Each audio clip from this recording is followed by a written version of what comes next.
Good morning. I hope everybody's safe and indoors.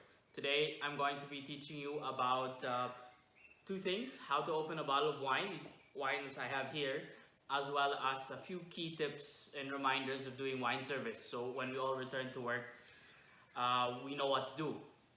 First of all, wine service is very simple. You don't have to be scared or afraid of anything, and especially not be nervous. The best tip I can give you is to remain as calm as possible. It's easy, anybody can do it, and it will make your customers really happy. First thing about wine service is when you get an order, you have to prepare the table. So make sure you have all the tools and glassware set. Like here, for example, for today's session, I have my glasses here. I have my corkscrew or my waiter's friend, and my serviette. So make sure all of those things you need. If you have, like this, a bottle of sparkling wine or a bottle of white wine, you have to prepare an ice bucket with water and make sure that the water and ice cover about 3/4 of the bottle and not only halfway. This is to make sure that the bottle stays cold and everything pour on the contents. A lot of problems I see around is that when there's an ice bucket, the wine is only submerged halfway, which is okay because it cools the bottom half, but the problem is the first wine that you pour always comes from the top half.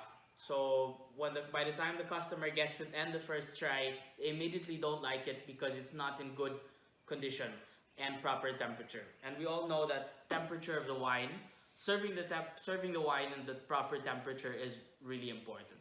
So that's the best thing for the serviette. They're all different styles. Some people like to hold it here, although I find this a little difficult for myself. So what I like to do when opening a bottle, I fold it and just put it in my hand. Makes controlling the bottle very easy to wipe, easy to get spills, and that you don't have much difficulty. So I always try to make it as easy as possible, and it's not too obvious. You won't see it around. It's quite inconspicuous, so it looks like your hands, and if you want to, like this, talk to your customer or have your hands in front of you, then it's hardly noticeable. So I like that too. Having the proper glassware is important as well. Well, for today we have a red wine glass for pouring the red wine, but you also have sparkling wine glasses or flutes for your sparkling wine and white wine glasses as well for white wine. As you can see, those are all the things that you need to know, and if you get that all set before your service, then everything should be easy. If you need any help, you always ask the bartender or always ask your team leader, especially if you're setting a table for more than 6 people. If you can't carry that many glasses, then that's good. When carrying glasses, make sure to always be confident and just carry the amount you can handle. If you're not so confident and you think you can only handle less glasses, it's better to do that than to fill your hand with too many glasses, and then you might have an accident. So that's the tip. How I carry glasses, I mean, if I'm only holding one, I always carry it up. However, a tip is that I put in my hand, as you can see here, I put it in between my fingers and let it hang. Of course, you only do this when the glass is empty, not when removing the glass. You can also use a tray if you have a tray available and put the glasses on the tray. That works as well too. Glasses always have to be on the customer's right hand side, next adjacent to the water goblet. If you ever forget, a key tip for me is I do this. Left hand is bread, so you see the B, and right hand is D, so you see for drinks. So bread and drinks, if ever you forget. That is a key tip that I use into service.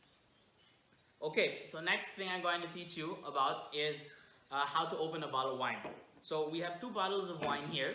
We have a still bottle and a sparkling bottle. Both have different ways of opening it, and I'll show you that it makes it easy. Plus, we have here, this is your standard corkscrew. You have what you call your waiter's friend. So some people there, if you can see that better, they have 3 parts to it. So they have the screw here. You have the levers here, the two levels, and then you have the knife. So 3 parts of your standard corkscrew that everybody should have and you should always keep in your pocket. Okay, let's get right through it. The first one we'll be opening is the red wine. So you can see the bottle. Make sure the label is always facing your customer. Then first step is to remove the tax stamp. So you can see this on the top of the bottle, to remove it to make it as clean as possible. Any trash that you have, like for example this wrapper or later the foil, you can put in your pocket. Don't leave on the table. You want to keep everything as clean as possible. Then, first step, you open the corkscrew and get the knife. Then we're going to remove the foil. There are usually 2 lips. There's an upper lip and a lower lip to the bottle. And however, I like always taking it out on the lower lip. If you need a little more balance or stability, you can put the wine bottle on the table instead of holding it. Better to be stable than wiggling around. So if you're not confident or strong enough to hold it, while removing the cork, you can put it down on the table like this. So first of all, get the knife, and you want to remove the foil by creating a line or just cutting through this wine foil. You cut it in front like this. I do maybe 2 or 3 times, and then I go on the back and I go 2 or 3 times as well.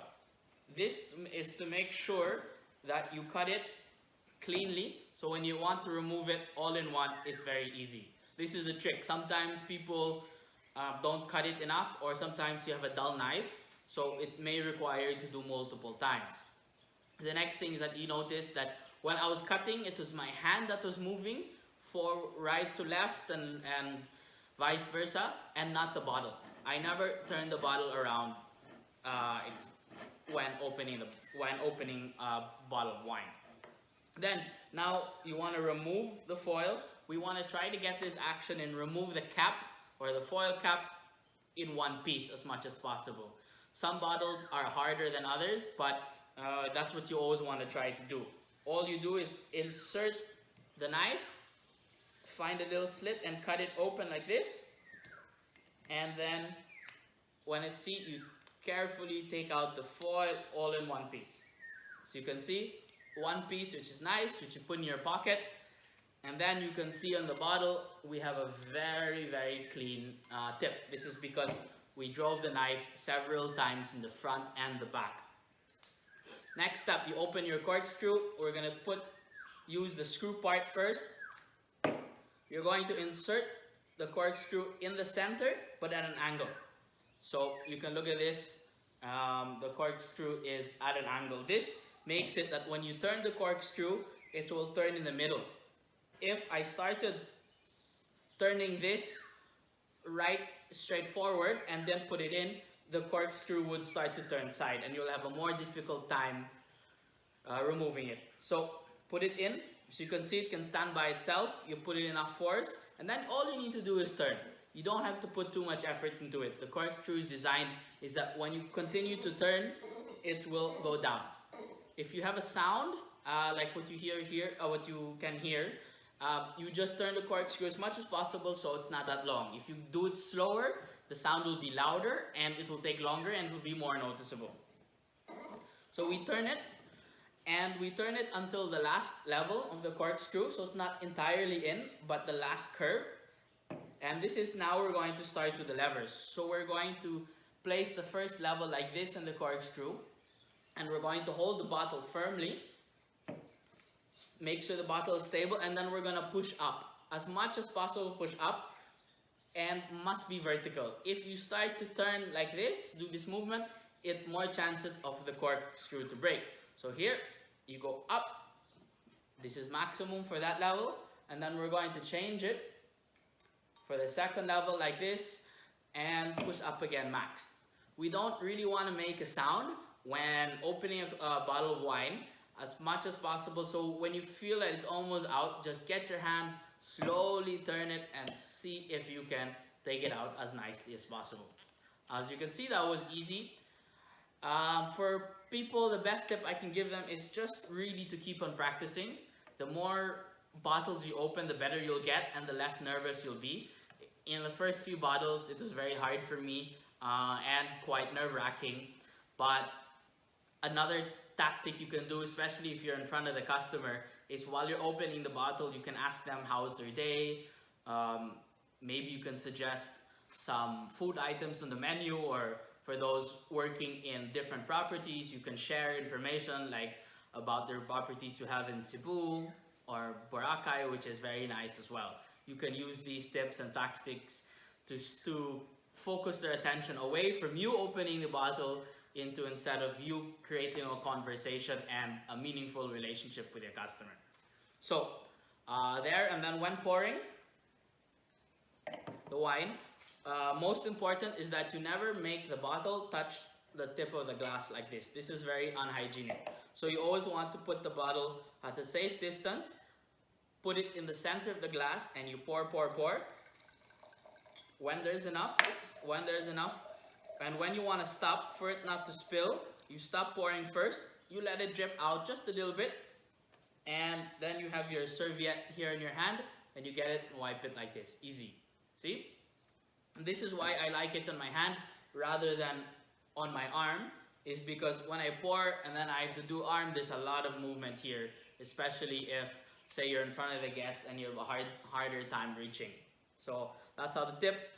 Never pour too much in the glass. You always want to pour just on the fattest part of the glass, so that allows them to have enough space to swirl the wine. Okay, so next bottle we're going to open here, just spread the table, is sparkling wine. There's a different process in terms of opening sparkling wine because there's a lot of pressure here in this bottle. In an average bottle of sparkling wine, there's about 6 kilograms of pressure, which is the amount of pressure you have in a car tire. So we have to take some safety measures, and we have to take some reminders to ourselves of paying attention when opening bottles. When opening a bottle of sparkling wine, you never want to point the bottle of wine to your guest, to a workmate, or to yourself. That because this has a lot of pressure, sometimes corks can fly out unexpectedly and it can cause a lot of pain to people.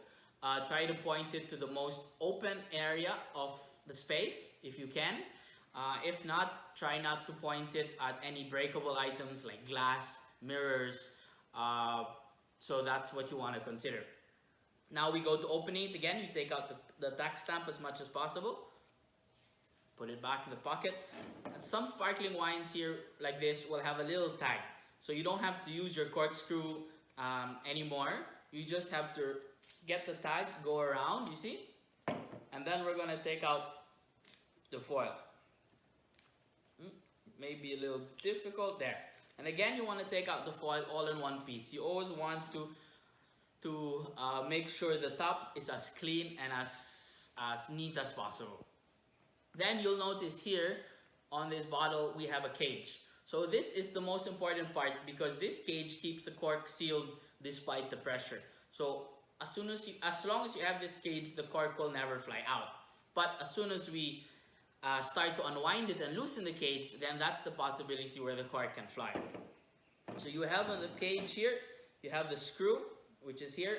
And before we unscrew that, I want you to always keep your thumb on top of it. Okay? This will make sure that the cork never flies out. Then you get the screw and you unscrew it as much as possible. Okay? Then you create some space. For purposes here, I always keep this, and I always try, I never take out the cage. Some people like to take out the cage before uncorking, but the problem is that as soon as you take out the cage, that can cause pressure and make the cork pop out unexpectedly. It has happened to me several times, so I never do it. All I do is loosen it as much as possible, and then now we go to the last step of opening. So here, there are two actions.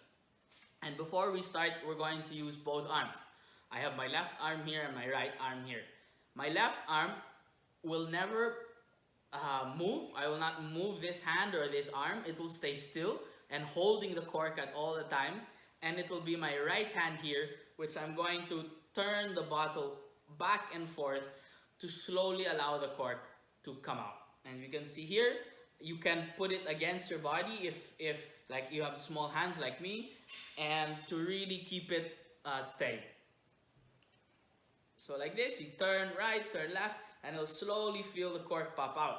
When you feel the cork is almost at the end, and I have a lot of pressure here, I'm asserting little amount of force, you want to slowly let it go and have the least amount of sound as possible. I know some people like the pop in the cork, but when you talk about elegant wine service, you do not want to have a sound. And again, just put the glass here, pour the wine. You can let the bubbles settle first, let it bubble out before continuing if you need to fill the glass, and then refill it. Don't have the mistake of pouring it all out, because then the bubbles will come out of that. So there we have it. That's how you open a bottle of wine, a still bottle of wine and a sparkling bottle of wine, and shared with you some practical tips that you can use and always keep in mind, and don't have to worry about the next time you have to do wine service for your customers. Cheers.